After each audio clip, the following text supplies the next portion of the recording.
అందరికీ praise the lord. ఈ 7 రకాల ప్రార్థనలు మీ జీవితంలో ఉన్నాయా? వాటి గురించి తెలుసుకుందాము.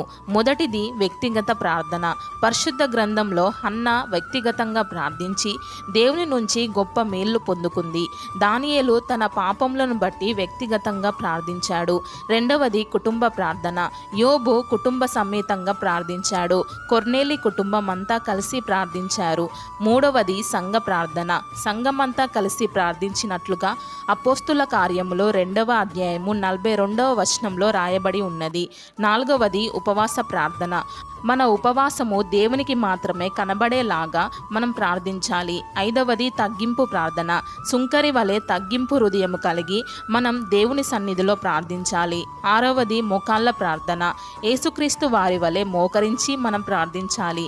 ఏడవది కన్నీటి ప్రార్థన. పరిశుద్ధ గ్రంథంలో హిజ్కియా, ఇర్మియా, ఎజ్రా, నెహెమ్యా లాంటి భక్తులు కన్నీటి ప్రార్థన ద్వారా గొప్ప మేలులను పొందుకున్నారు.